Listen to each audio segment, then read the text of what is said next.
Now let's look at performance. What kinds of performance may make a democracy more effective and more valued by its citizens, more legitimate? In the economic realm, we have 4 different dimensions of economic performance that citizens may come to value. First of all, there's growth. What is the rate of growth in per capita income? And to what extent are people's lives being improved by improvement in per capita gross national income? If people's incomes are growing, even if some are growing larger than others, they may feel that the system is working for them. Their material comfort, the ability to get jobs and so on, is improving to a degree that this is a system that deserves their obedience, deserves their support because it's performing for them. But growth tells us nothing in itself about distribution. To what extent are the gains in national welfare being fairly distributed for all citizens? And this is where the Gini coefficient, which is a measure of income distribution, becomes very important. To what extent are the gains for the economy as a whole being shared broadly throughout the society? The Gini coefficient varies from 0 to 1. And it is a measure of the degree of inequality in income or wealth distribution. If an economy has a Gini coefficient of 1, it means that one individual captures all the income in the society. If it has a Gini coefficient of 0, it means that everyone has exactly equal amount of income. A Gini coefficient of 0.25, it means a pretty equal, well-distributed distribution of income in a country. A Gini coefficient of 0.4 or higher is not very good in terms of the distribution of income. And in any case, if the economy is growing and growth is reasonably well distributed, that would contribute, presumably, to a positive sense on the part of a broad array of citizens in the country that the system is performing and working for them and deserves support. Another way of capturing the degree of distribution of justice in economic performance is through human development. To what extent are we seeing that a political system is working to improve people's lives by raising their levels of education, raising their levels of health, improving life expectancy, reducing infant mortality, and creating a more just and equal society in that sense? And human development is very revealingly measured through the United Nations Development Program's Human Development Index, or HDI. And if you Google UNDP, Human Development Index, you can go directly to their measures and the means of constructing them and see again how, on a scale ranging from 0 to 1, systems around the country vary at any point in time and over time in ensuring better livelihoods, better health, better education for their population. And the Human Development Index is basically a fusion of 3 different dimensions: the purely income dimension of development performance, the health dimension as measured by life expectancy, and the educational dimension in terms of educational attainments and enrollments. Finally, there's the stability dimension of economic performance. And this can be seen in two senses. First of all, low inflation. Inflation is something that undermines the stability of the economy and particularly hits low-income people who see prices for their basic commodities, for food, for fuel, for housing, rise in a way that puts them in a very precarious position.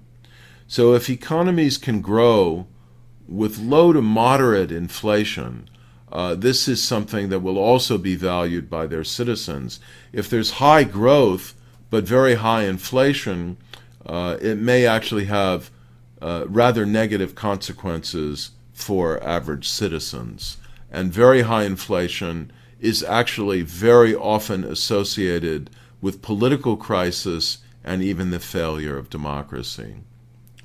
Now let's look at the political dimensions of performance and see how those break down in terms of some of the key elements of a well-governed state that we will be returning to in the class.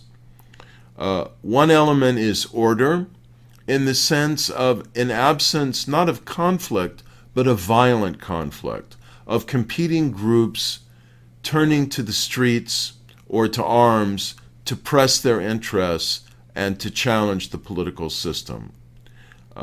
Order is important in a second sense as well, in terms of the extent of crime and personal insecurity in the country. If there's one thing that the state is expected to provide to all its citizens, the core foundation of what any state is expected to deliver, it's order, predictability, an absence of violence, and personal safety and security for citizens and their families. If a state can deliver that, then it's satisfied the first and most elemental expectations that citizens have of any state. If it can't, then that in itself may cause citizens to believe that it isn't effective, it isn't legitimate, it may not be deserving of their support and obedience. Second is stability, in the sense of not just an absence of violence, but peaceful, stable, and predictable changes in the incumbency of government, who is ruling, and how rules, laws, and regulations are promulgated and implemented. That basically the rules of the game, whatever they are being followed. And in a democracy, that requires respect for the constitutional order and the laws of the country. So stability and order are united in a broader concept of law and order, or constitutionalism even more broadly. Third is freedom. And here we begin to see that in a democracy, it is not only the economy and its performance or human well-being that citizens are evaluating. The most basic promise that a democracy makes to its citizens is that it will govern democratically. And if it doesn't do that, then citizens may feel it's a fraud and that it doesn't deserve their obedience. So whether democracy delivers freedom, protection for the rights of the individual to speak out without fear, to protest to join a trade union, join a civil society organization, join a student association, whatever it might be, is actually an element of the political performance of democracy that citizens do evaluate and take seriously. You know, in many countries, there's freedom of speech. The problem is there's not freedom after speech.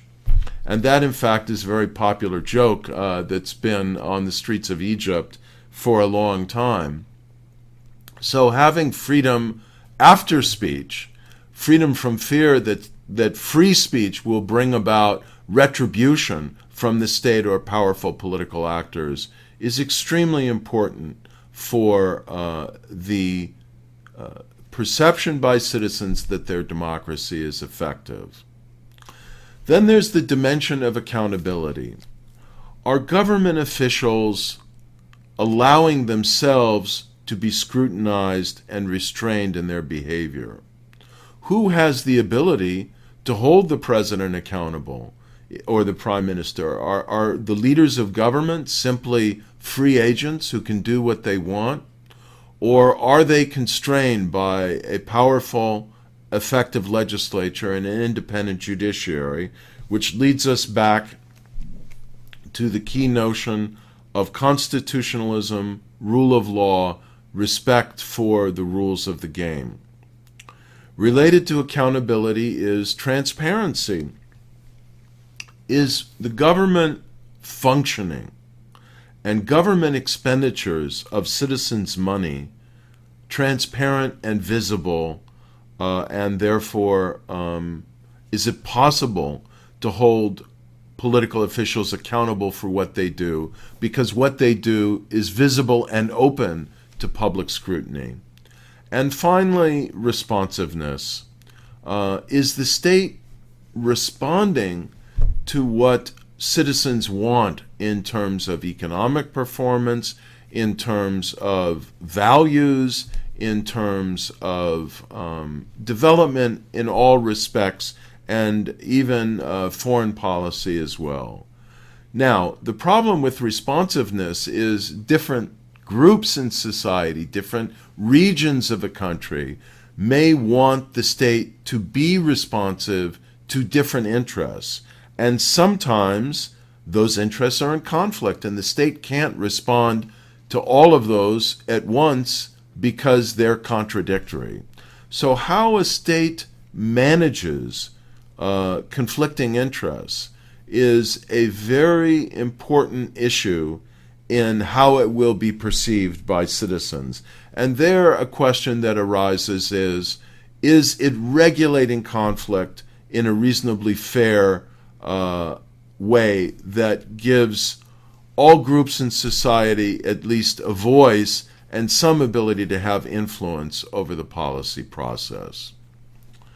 Finally, if we aggregate these two dimensions of legitimacy and performance, we get a very famous 2x2 table that was first introduced to the literature on democratic stability by the famous political sociologist and actually my mentor and dissertation advisor, Seymour Martin Lipset.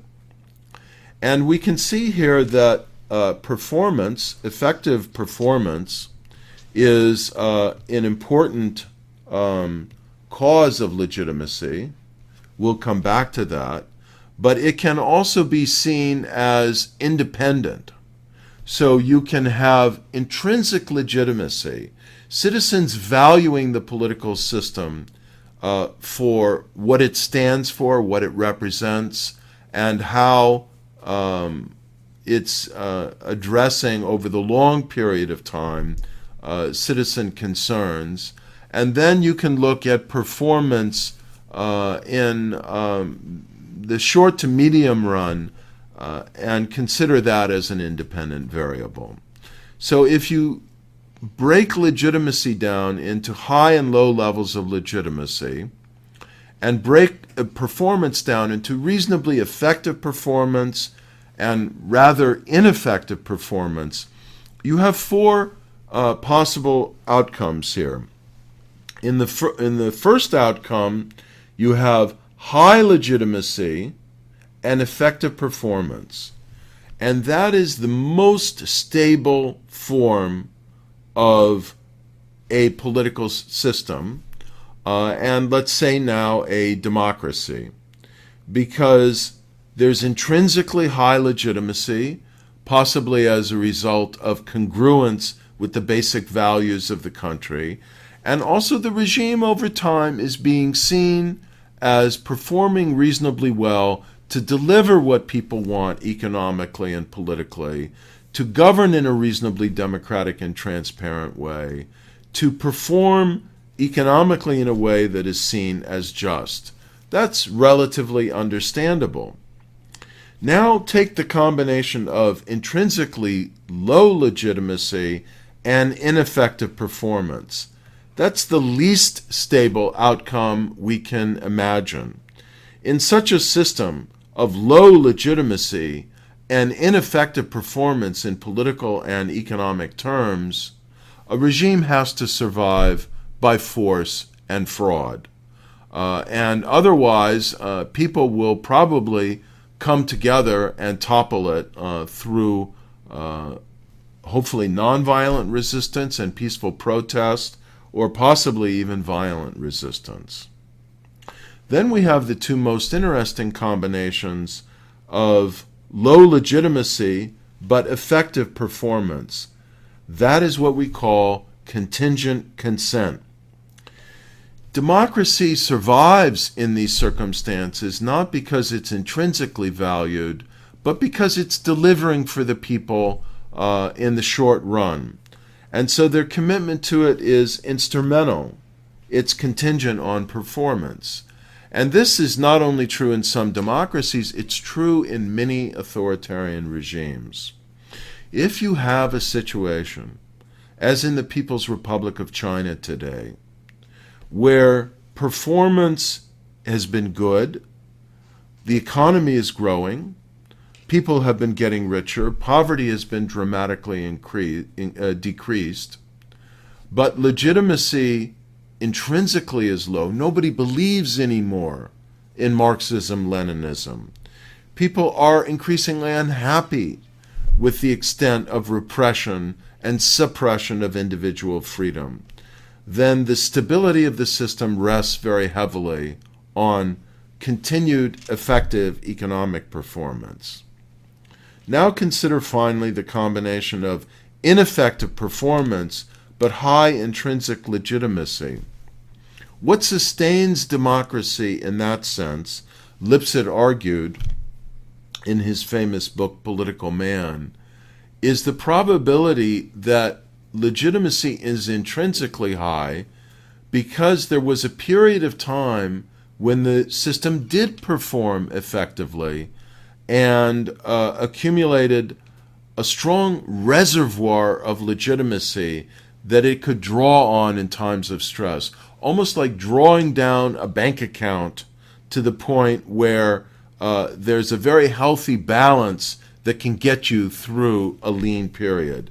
And many democracies, for example, that were hit by the economic recession and the financial crisis in September of 2008, have been able to persist through hard economic times because they had strong intrinsic legitimacy or had begun to accumulate a strong reservoir of legitimacy to draw on in difficult times.